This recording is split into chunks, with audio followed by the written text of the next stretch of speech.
Well, thank you guys so much for coming. It is a packed house and I'm just so excited. My goodness. So I'm definitely gonna make this worth your while. I'm gonna tell you everything that I've been doing, how I even got started, where I'm at now, show you a lot. Oh. Mike? Yeah, turn it back on. Oh. There you go. Whoa, I thought this was it. You turn it on? It should be. You got two. One is for the speakers here, I'm sorry. Oh, okay. Can you hear me? Oh. Go ahead. Hello? Yeah. Oh, okay, much better, right? Okay. Let me put my water down then, because, yeah. Sorry, this just helps me, you know, I like to cruise around. I like to be in the crowd a lot. So this is my little smart scooter. You can buy it on Amazon now. So I tell everybody, if it's something you want, go ahead and purchase it. It's only about like a $300 investment. My friend actually gave it to me, and he got the one that has just air underneath it. And I was like, oh, you're doing, I don't need to do all that. But yeah, it's a good little tool. So yeah, let me just go ahead and tell you a little bit about me and how I'm doing my real estate business pretty much virtually now. Like he said, I am in 5 different states, doing my consulting business now, all through the help of virtual assistants. So you all need to write everything down that I say because I promise you, when I came here for the Real Deal Meetup, I was coming in January is when I first had my first meetup. Before that, I had only seen one presentation about virtual assistants and that virtual market. And I was like, I have to do it. This is gonna really scale everything up, but I really wasn't sure how. And it wasn't until April that I actually came to a Real Deal Meetup. Who was at the April Real Deal Meetup session? Okay, so y'all should already have this information because I took one of the slides that Charles had, which was his business model, and I actually just scaled it up drastically so that I could do the virtual assistant market. We were using my virtual assistants to tap into different markets, the 5 different markets that I'm in.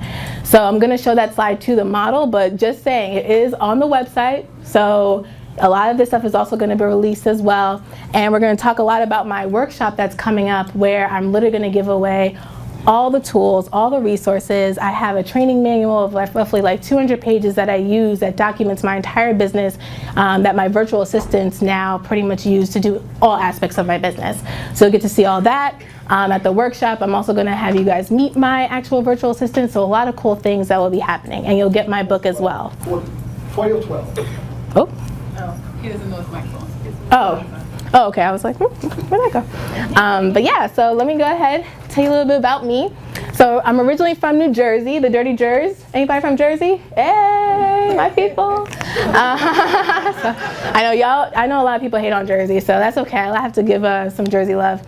I went to William & Mary. I was actually an English major with the thought that I may go to law school. I wasn't quite sure. But straight out of college, I did a program called Teach for America, where I actually taught in DC for 2 years in Southeast. I taught math. Pause, because I definitely was an English major. So I was like, wait a minute, y'all got me acting crazy already. But it was crazy because my first year of teaching, I actually taught a self-contained special education class. And I walked in there and I was like, oh my gosh, if I can get through this, like, I could do anything. But I had 5 kids and it grew from 5 to 16 all in 1 year, 6th through 10th grade, all in the same class. I was teaching reading, writing, math, physical ed, art, whatever we could do to kind of, you know, ease the tension in the room. There's a lot of kids with a lot of different disabilities. But what's crazy was a family had come to me in that class and they said, you know, we're going through a foreclosure, can you help? And I was like, I know nothing about housing, but I will try and do my best. So what we realized, and I actually had a girlfriend who had graduated from Georgetown Law who kind of hopped on board to help. The family in Southeast was losing their house because they had paid the government their taxes, but it wasn't recorded. So they were going through this foreclosure thinking like they were trying to call, they were trying to advocate, and they just weren't getting through. So literally it only took about 5 hours of work for us to actually get their case on the docket, and we saved their house. And I was like, if this is happening to people who are my babies in my class, imagine like what's happening elsewhere. So from there, they were referring different people to me, kind of, basically saying, how can you help more people like what we're going through? And I was like, look, I'm a math teacher. First off, y'all must think of something else. But I bought into a real estate class that taught me the A to Z on how to do it. Please don't spend that money. I tell people all the time, it's not worth it. I was out there, I paid the the bare minimum, and everybody was paying the 50K high, and I said, oh, y'all, okay. I can't do quite that.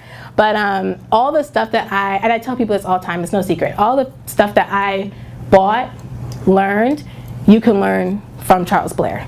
It is on the Real Deal Meetup site. There's a lot of good free content there. And did I mention it's free 99? Can y'all say free 99? Free 99. Okay, amen. There you go. So I just want you to understand, like, you don't have to pay the expensive courses. He also has a great mastermind program, which I know he can also talk about, but it's hands-on experience. And a lot of these courses that, you know, you may get into are not always hands-on. So they're like, here it is, go and run with it. And you're like, ooh. You know, I got lucky because I was an advocate of myself, and I realized in that program, I needed to really make connections with mentors and make sure I had some people, you know, watching me. So I really had to take the extra effort to get where I was. But I don't think that's not the typical case. So yeah, it's great I can be the poster child for that program I brought into, but I really had to step it up and take the extra effort. Whereas had I just come and if I had learned about that before I paid Real Deal, I would be out here killing the game. But but yeah, so so that's kind of how everything got started. So yeah, my strengths right now. Pretty much raising private money. That's something I'm very good at. Meet with people all the time. That's pretty much all I do really right now, because most of my rehabs are pretty much managed by the virtual assistants, my partner. But I'm really good at the raising the money and also developing people. So training my virtual assistants to get us to the next step, the next level for more rehabs, my consulting course, all the above. So that's just a little bit about me. And then I kind of did this. Pretty good with that balance on that. You think so, right? I'm trying, you know, I was trying to learn the cha-cha, but you know, it's a little hard to do all that. And so everything that I do and why I tell people this is so important is you have to have a why for when you're in business. I meet so many people, and probably some of y'all who have called me and said, I'm ready to start, I'm ready to go. And then 3 weeks later, y'all fizzle out. And I'm tired of it. You have to have a why as to what keeps you going every day. Mine is my mother, but you know what's yours. Is it whether you're kids, whether it's trying to hit this financial dream so you don't have to work from 9 to 5. I've been there, it's not fun, I hear you. But this is mine. So what I'm working on right now, I have a house under contract in Fort Lauderdale because I am retiring my mother. She's been a school nurse for, thank you. She's been a school nurse for autistic children for about 25 years. It's coming up on her 25th. And this past week, I did buy her a car. Yeah. I'll show you the video so y'all can, see it. But and so at the end of the day, I really do put family first. If I'm eating well, my whole family's eating well. So I really just wanted to make sure that I got her set first, and then try and take off from there. I'll show you the little video so you guys can see it. I know, right? Trying. Oh wait. Here we go. Ooh. Roll back up. Yeah, but they parked in the spot. Oh, wait a minute. Down in the corner. Right here in the corner, you want to make it big. Yeah, make it big, and then how do I turn the volume up a little bit more? Let me see. Sorry, I'm not that tech savvy, that's for sure. Let's see. Yeah, thank you. The menu on the side. Okay, play it, and then. First, let's get your volume up loud. Okay. Make sure you're at the highest level. Yep, you are. Okay. Let's see if y'all can hear it. I'll play it by the mic. Back. And See that large over there? yep, you're up high. Mike, then the large button is on the corner. Oh, The issue is you're hooked up to the projector. Gotcha. You're just needing out the sound. Oh, it won't let that's the okay. Can you start it over got as you. well? That's your car. There you go. Whose car? Your car. Start again. What do you mean that's my car? Yeah. Hit allow on the top. Can you Put the mic next to the side. Over here. Don't like this. I guess that's No, my put the car. mic on the computer. Yeah. Try it. Come out of this. I think you're right. You're right. I did. Set it down. Okay. Pause it. Oh, car it is. That's a Cadillac? That's not right. That's what you always wanted. There you go. Oh, really?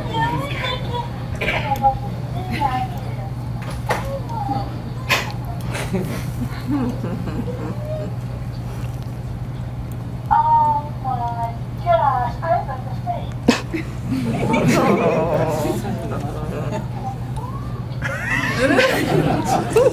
She's afraid to touch it, right? I just said this is a joke. No, it's yours. No, it's a big joke. No, it's not. Okay. She said it's a big joke. No, it's yours. Oh, you running in. Hey, guys. I want to go get Marion so bad. Man, she want to tell everybody. No, go try it. Let me let her see it real quick. Thank you. Yeah. I'm out about this bad boy. Yeah, so she said that she really wanted to retire in her dream car, and I was like, so how are you going to afford it? What are you going to do to get your car? She was like, I don't know. I'm gonna try and save up, hopefully by investing with you and your partner. So, but we just had to do an upgrade for her. So I'm excited. It was something I was really trying to do, something that was on my list. And so now the last thing is the house, and she doesn't know anything about it. So if you see me posting stuff on Facebook, don't say anything about possibly buying a house. But yeah, she's really excited to retire, invest in my company, support me, and so you gotta do right by your parents always. Amen. She said she wants a new car too. Where's Cliff at? Thank you. heard it, Mom. That's funny. Take notes. I'll tell you where I got my hookup from. I got you. So talk about that later. Oh yeah, so that's the Cadillac. Yeah. You want to see it again? No, okay. She said, let me see that. So yeah, just another thing that this really talks about my mindset. I know we don't have time to go through it all, but I really think that it's important to listen to this. It's on the Real Deal Meetup. It's an interview that Cliff did with me, probably about 45 minutes or so, that really just talks about my mindset of business. Because what I tell people is, yes, I can give you all the tools to run your virtual assistant business, right? You will be successful. I can make sure of it, promise. However, if you don't always have the mindset of how I run my business, how I talk with people, how I develop people, how I strategize, how I even try and think about growing myself and my next goals, then you won't be successful. So what I tell people is make sure you absolutely go ahead, check out the interview, because that way you really understand where I'm coming from and how I've been able to scale so quickly. So what do I actually do? So real estate, I'm even learning every day just the different ways to make money in real estate. I'm going to tell you everything that I do, but they say the average millionaire has how many streams of income? Who can tell me? 7. Oh, y'all experts already. But yeah, so I'm really trying to build out my 7. So I have 7 now, just making sure I try to build them out. So what am I doing right now? Some of the wholesale deals. Wholesale deals all over. I'm also doing rehabs in the 4 different states currently right now: New Jersey, Florida, Ohio, Maryland. We just got our first commercial deal under contract in Ohio. I do private lending personally for different projects, as well as my partner. But I also am obviously raising money. As you can see, $3.4 million is what I calculated about last month to date on the different projects. So just a couple of my wholesale deals so you can see. This is when I first started out too. So a lot of people think that you have to have all this training, you have to have all this money and resources. Definitely not true. The first deal that I found in Roosevelt was actually on the MLS. I had bought it, I had gotten it under contract in, I want to say July of last year.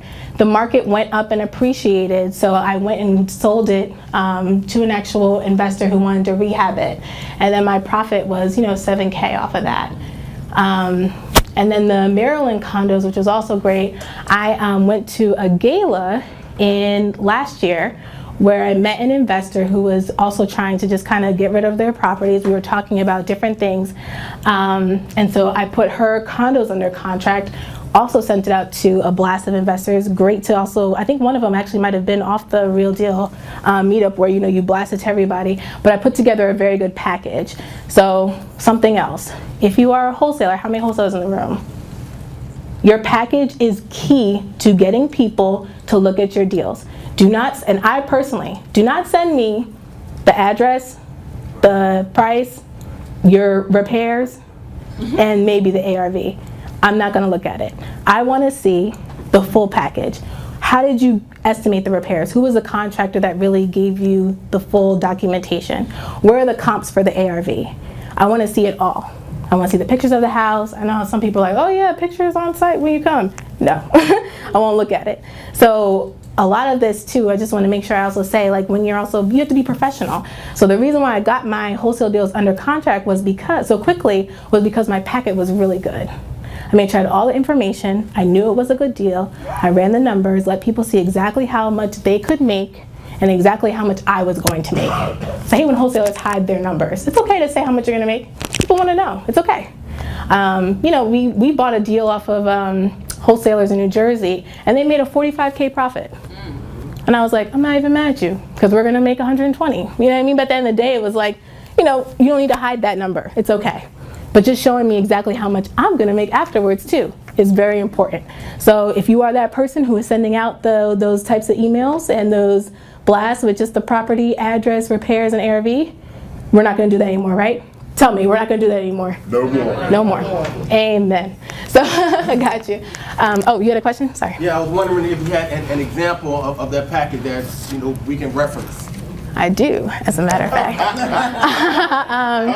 I'm working with Charles too to see how much I'm gonna give away. But no, I will, he has actually one of my credibility packets. So. Mastermind members, you got to worry. Yeah. So you already got the goods, hold on.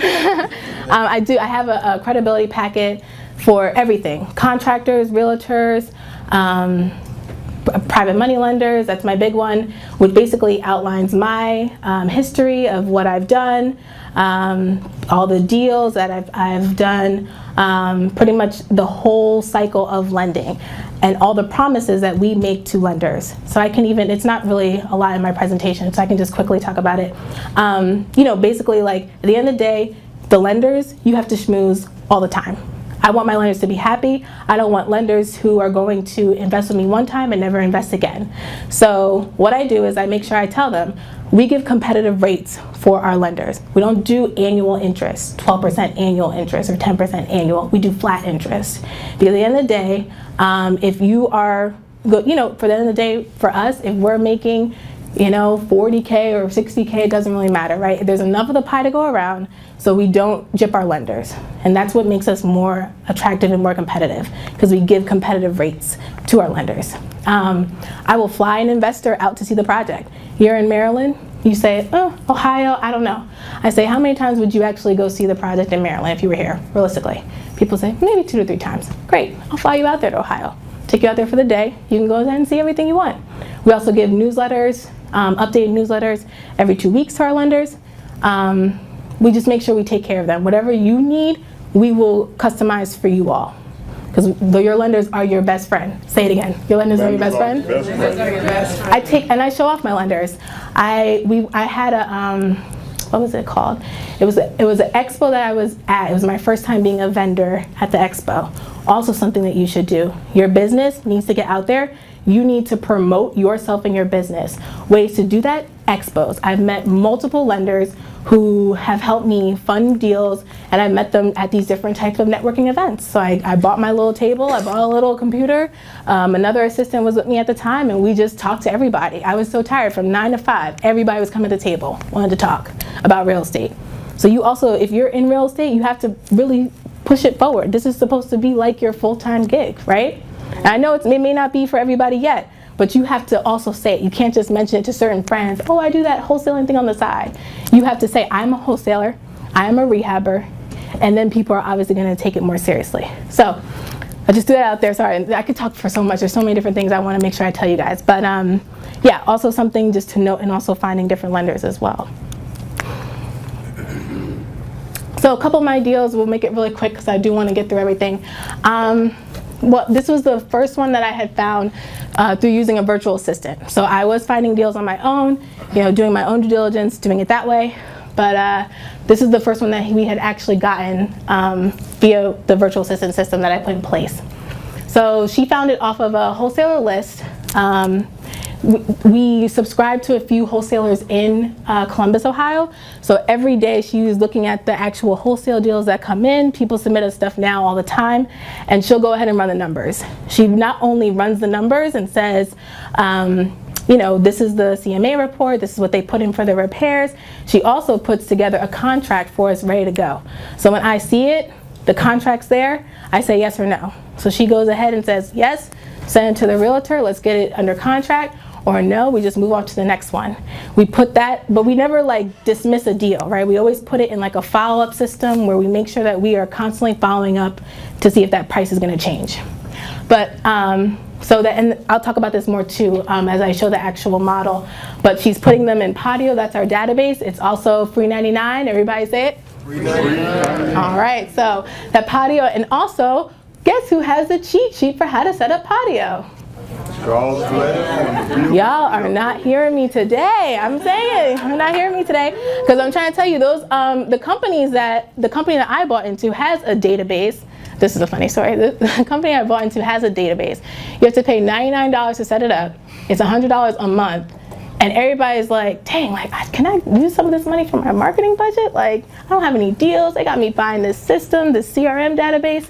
And I was like, I even told him, I was like, I need something free. This is really killing me. And it's a good tool, but the database that they had, but I was like, there has to be something more simpler. And sure enough, he got my assistant basically looked at the entire video, the whole script. It's also step-by-step. I'm also gonna put in the manual, just so you know. I might not have told you that. But it's good. And so she was able to set it up, within a day. So yeah, definitely something to look at. Yes, so this one got off a wholesaler list. This was the ask, repairs, and our profit. This one is also, yeah, I can actually say it did close.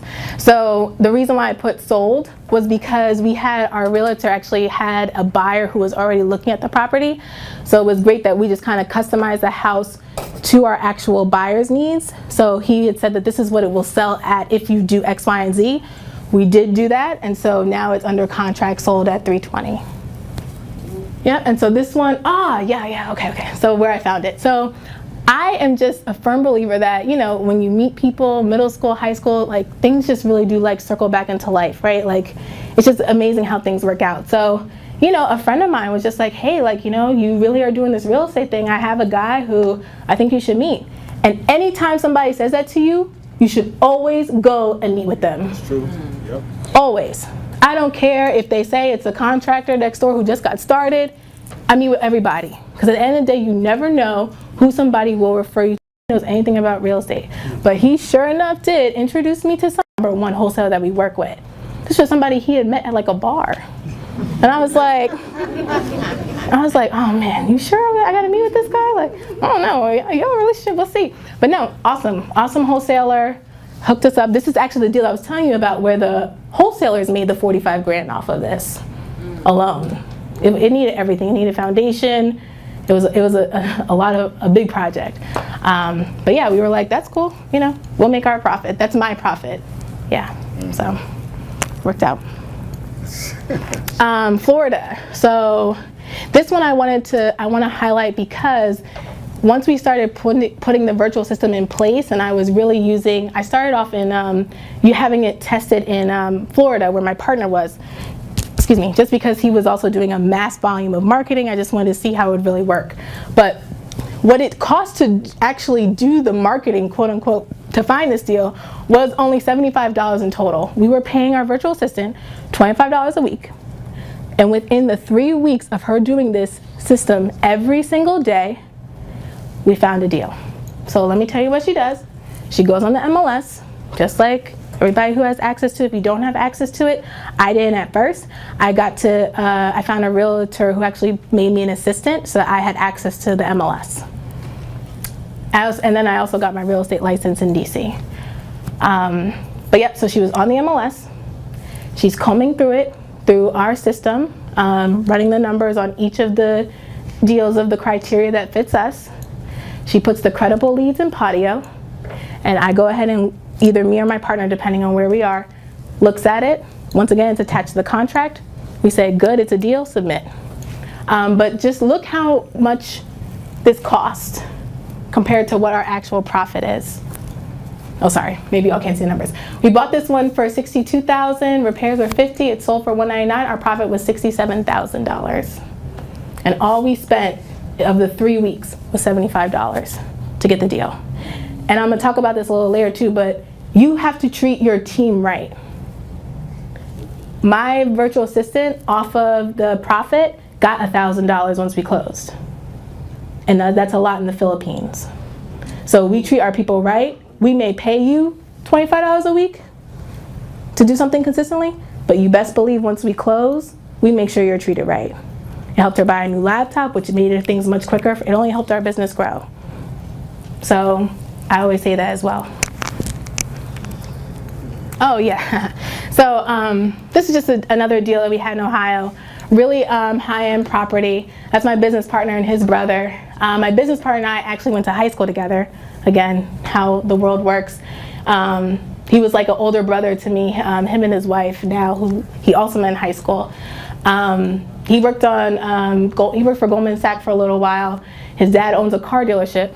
Note where I got my car. Yeah, it's just, good connections all over. But we've been in business now. He's been in business before me. He bought into the program I bought into about 3 years before I did.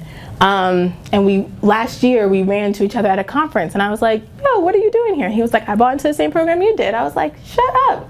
So now we partner on a lot of deals. And our strengths and they just coincide with each other. He is really good at rehab on the site.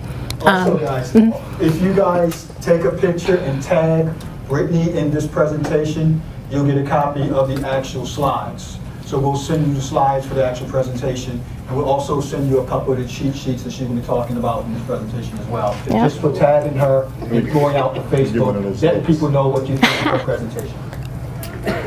There we go. That's what I'm talking about. I know. I have no serious faces on Facebook. Everybody laughs that I always make these crazy faces. I know it's what I'm known for.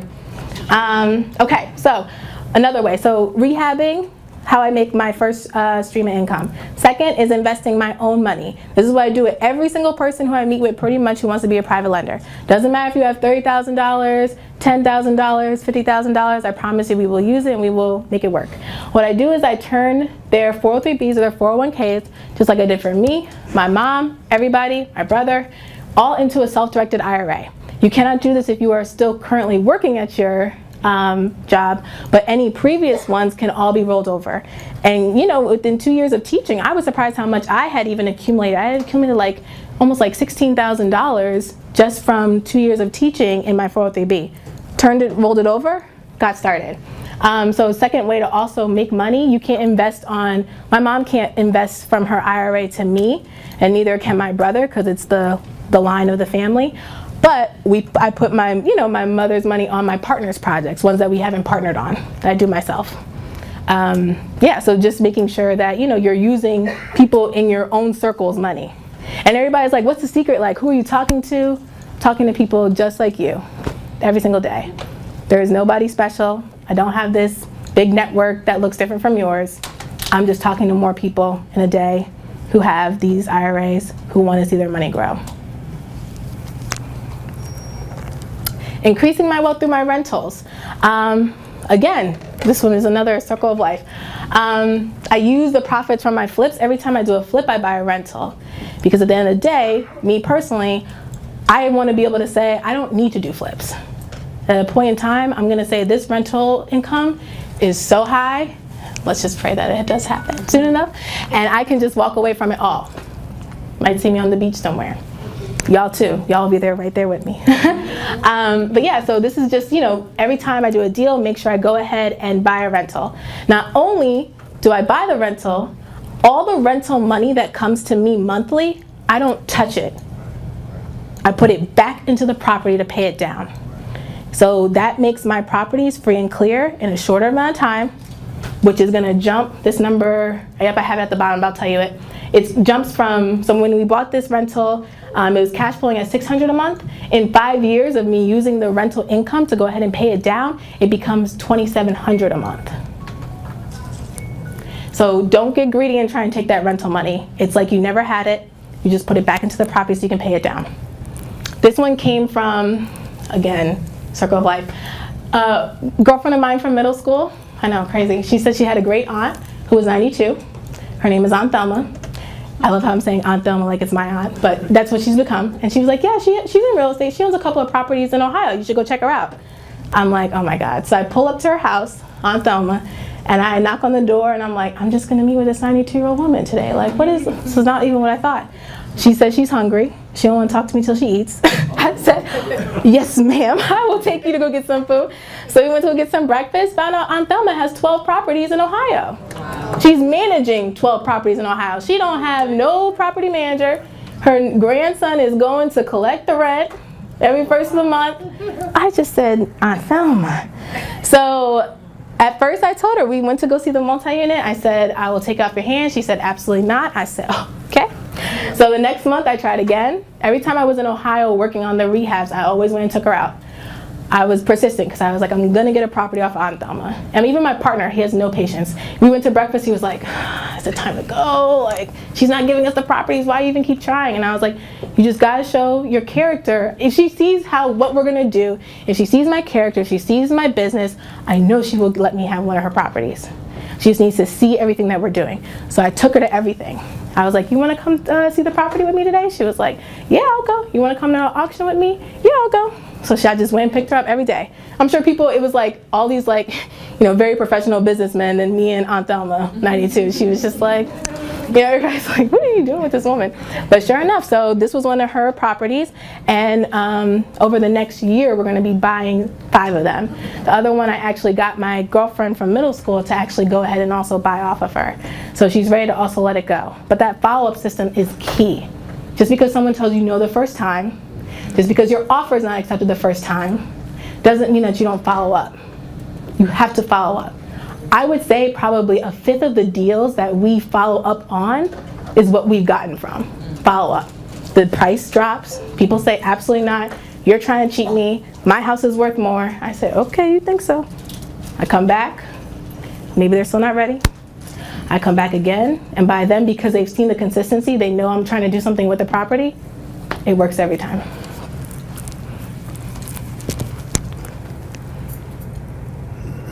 Affiliate marketing, this one I really love. So there's a lot of different companies out there that you can go ahead and partner with, your contractors, your realtors, everything. Every time you refer people to business, whether they do some type of business with somebody, there is always a way to get paid. So one of my other sources of income is affiliate marketing. Affiliate marketing, if you look it up now, it is its own 6-figure business. There's a guy I know who bought into the program I bought into who just does affiliate marketing on the side. Absolutely a 6-figure business. I mean, he's taken it to a different level where he's on Amazon having the virtual assistants kind of market the products for him, and every time someone buys that product, that with his little promo code he's getting paid. Mine's a little more simpler than that, but just another avenue that you guys could look into. So basically, every time I don't have enough time to help people buy houses, but that everybody thinks that's what I do. You're in real estate, can you help me buy a house? I'm like, no, because y'all want to look at 7 houses and not pick one. And I've wasted 10 hours. All the realtors in the room? Who are the realtors in the room? Yeah, more props to you. I just get that is something I will get a little impatient about. Someone who's too indecisive, doesn't know what they want. And I'm just like, okay, we'll let somebody else do that who is more patient. So shout out to you all, because you guys have way more patience than me. So every time I do that though, I get a commission, right? I have my real estate license, but that was part of the reason why I got it. It was to get access to the properties quicker, because, you know, not everybody was on the up and up as quickly as I wanted to be. But the second was so that I can get paid. I'm referring all these people, I need to get paid. My contractor, if my contractor uses somebody who I referred him to, I'm getting 10% off of it. Everything that we do, the painter, the cabinet guy, anybody you use who I referred you to, I make sure I get paid. Because I realized I was doing that for free too long. And I said, wait a minute now. And it wasn't until somebody else told me, a mentor of mine, she was like, all these people that you give business to, why wouldn't you just get paid off of them through affiliate marketing? I was like, excuse me, what? Can you tell me a little bit more? But yeah, she's the one who got me started, and now everything. So I have monthly income coming from basically just, you know, clients who I refer to every day. You have to think of it. You are getting paid to basically put people together. So another avenue of business that I definitely recommend. And then this is something, I'll pause on this for a second, but another thing that I just am now into, which I'm like, again, can't believe what I put my time in, is hostels. So there is a guy in DC who is now my partner on this project, who owns, well, he doesn't own the buildings, but he owns like 4 different hostel companies in DC. So what he does is, he's the one who's finding the sellers or the owners of the building and saying, look, you have this great property, how much are you renting it out to for people a month? And they're like, roughly I make about $2,000. I have to pay the property manager, I have to pay all these people. Oh, bless you. You know, it's costing me some money, but I'm still making about $2,000 a month. You know, people who are in DuPont, or the DC folks are in DuPont, Columbia Heights, great markets. And he's saying, look, you're making $2,000 a month? How about I up you to 3 or 4? You don't have to pay me as a property manager. I'm just gonna give you the income monthly. As long as you don't come back for me, and once you find out what I'm making monthly, ask for more. People are like, go ahead, take it away. So he has now 4 properties in DC that he's using to make as hostels. So he is making an insane amount of money monthly. And I saw the hostel and I was like, you know, I don't know if I'm a hostel type of girl. I don't know if I can just go in there and sleep in a bunk bed of 8 to 12 people. Not my scene. However, it's been, when the Pope came, it was sold out like almost 2 weeks in advance. Everybody's doing it. International students who come over. There was a guy who I met, because I was over there yesterday, a guy who I met who literally, rather than paying room and board, is paying for the hostel every day, $35 a day. He's like, this is much cheaper than what I would have paid had I, you know, and I can crash at a different friend's house. I was like, look at you. I wish I had known that in college. There was a hostel by me or something, you know what I mean? Especially when college was tough. That's what they're calling it now. We used to call it boarding house. Ah, okay. Well, you know, I'm a little younger, but you know what I'm saying? But I'm saying, so my next investment, I will tell you right now, I am, you know, there's a school that is in DC that is, the top of it is like a penthouse suite. That alone is renting at $12,000 a month. He's gonna take the building, he gives them the first month and the last month. So they're making close to, I think they're making like 14 with other stuff that they do throughout the property. So he's gonna give them the first month, the last month. He's gonna take it over. He's gonna turn it into about 45 beds worth of people to actually stay. And he's gonna be cash flowing after it's all said and done, close to $10,000 a month just off of that one property. Wow. He is killing it. And I was like, I want in. You best believe. So we're actually partnering that. So next time I get up here, hopefully I can just put a picture of the hostel, because you know we have the contract ready to go, but something I'm also gonna pick up. So yeah, no secrets. I tell it all. You know, you're more than welcome to take it all and just run with it. But hostels also something to look at. How long did this take? November 7th, which is actually the date of my workshop, will be my 1 year. It was a Friday. I worked at Georgetown University right after Teach for America. Only reason was I worked in the office of the general counsel, so I thought I wanted to learn more about real estate law, potentially maybe go to law school to help out a lot of the clients that I worked with. So I worked there for a year. Did not like it. It's just the lawyer side is, you know, not so hot.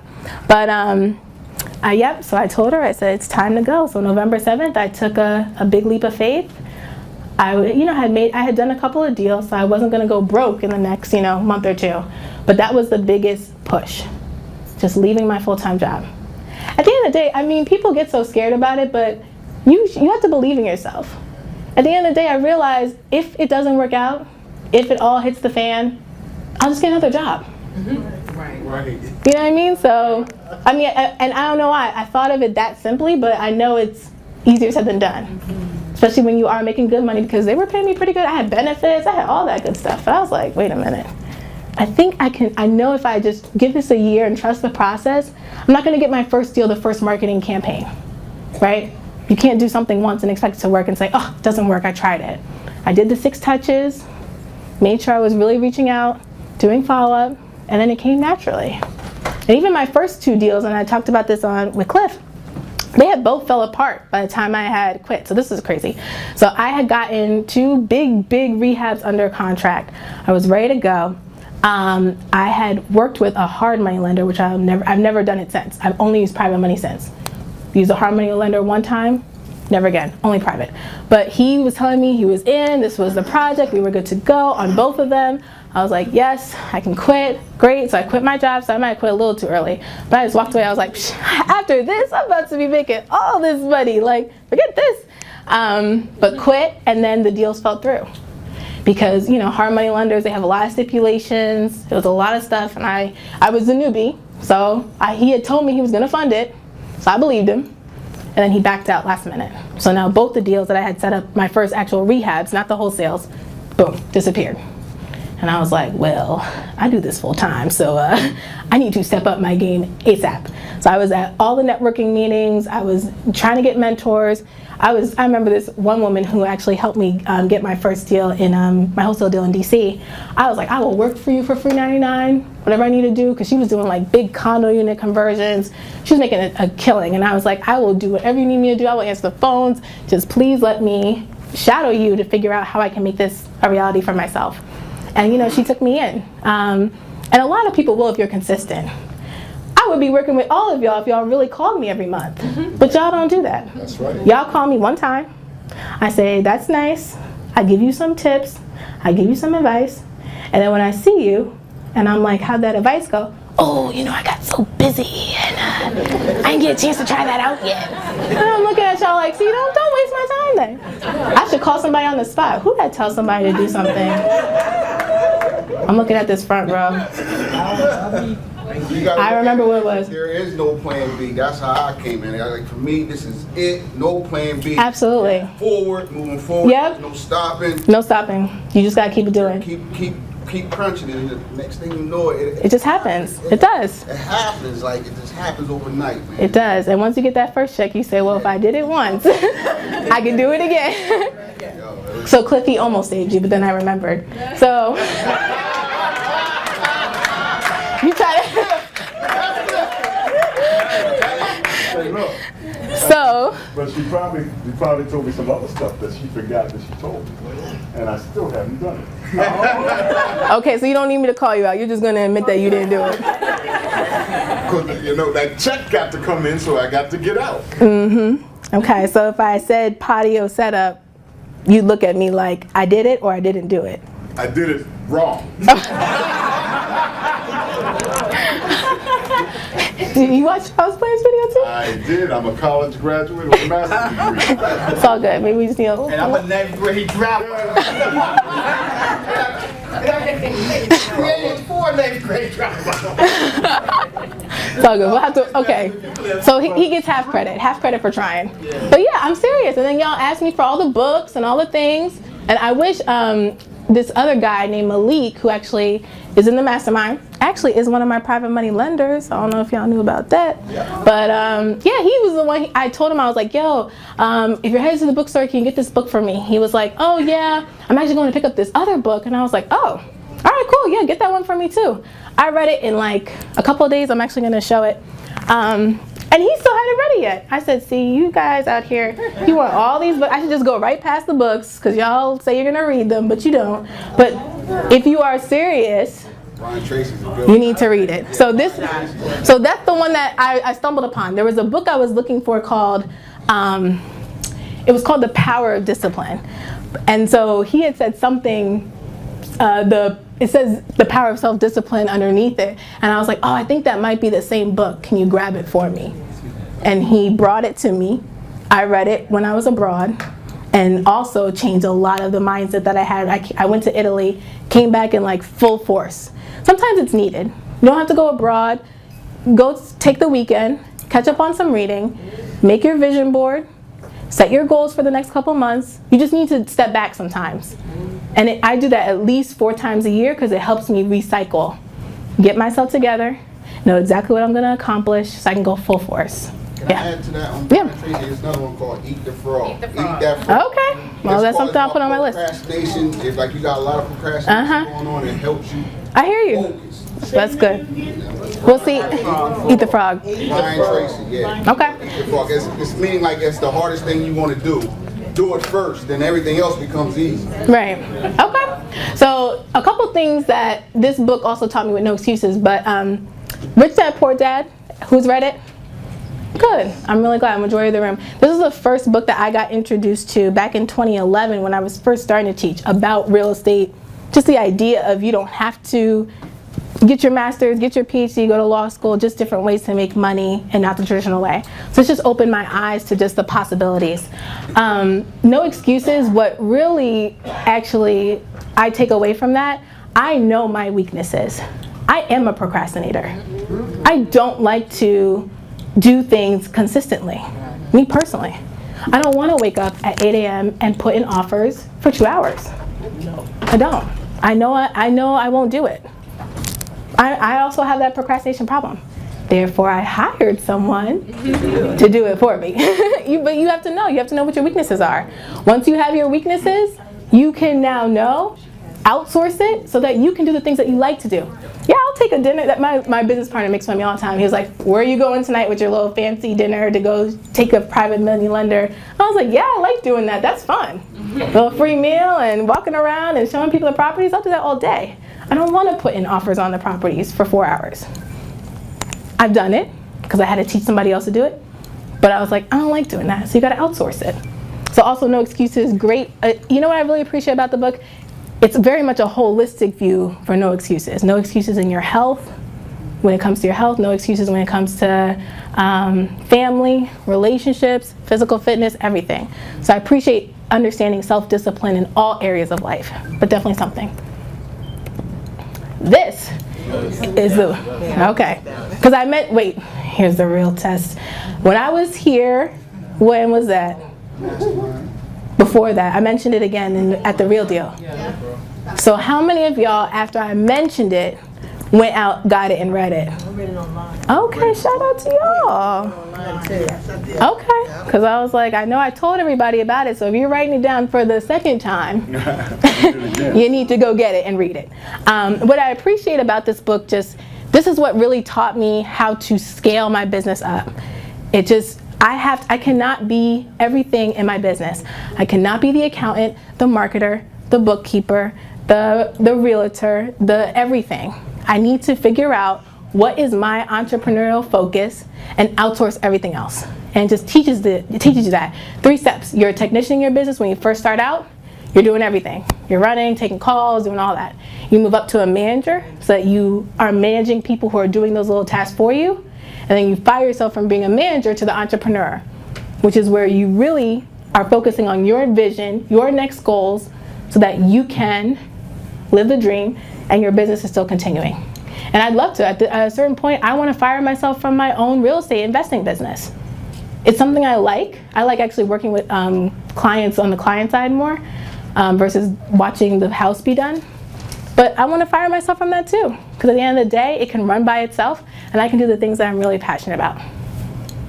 And you know, I do a lot of stuff outside of real estate. I'm the NAACP DC Gala Chair, which is in November as well. It's like 2 days before my workshop. So I might be a little stressed that week, so heads up. But yeah, so like, you know, I'm out here trying to raise corporate sponsorships for this gala, and you know, I do a lot of other things outside of just real estate that also I have a lot of interest. And people ask me to do a lot of things, more importantly. But yeah, but great book. I also think it's kind of funny that Dan Merrill and Paula Sajan are the head honchos in Fortune Builders. That's the program I bought into. So they actually co-authored the book with Gerber for the new one that just came out. I'll admit I haven't read that one yet, but it just came out about a month ago. But I will go pick it up and read it too. But those are the guys, Stan, Paul, JD, those are the ones that started Fortune Builders. That's the one that I'm in. Yep. Okay, so a little bit into the nitty gritty. This is definitely a time to also get your pens, papers out, to also kind of show you guys the real nitty gritty of where I invest, what do I do, what is my process, what is my system. So I have different markets for a reason. Sometimes it's based off of the contacts. If you have really good contacts, you can work any market. And I'm sick of people telling me, oh my God, the market where I'm at is just too much and I can't, there's some competitive markets, I get that. But one of my mentors said it very, very bold, very upfront. He said, it's not about what the market is doing, it's about what you are doing in the market. What's your marketing strategies? Who are you meeting with? Who are you talking to on a daily basis to get your business up and booming? So where I pick to invest, there's also some research that goes into it as well. Increasing population growth. This is a good example for Columbus, so I'll put in the Columbus context. But Columbus is actually, I think it came out in US Weekly about a year ago that it was the 10th fastest growing area in the United States. Lots of diverse jobs coming in, especially in Columbus and in Cleveland, more importantly, where I get a lot of my rentals.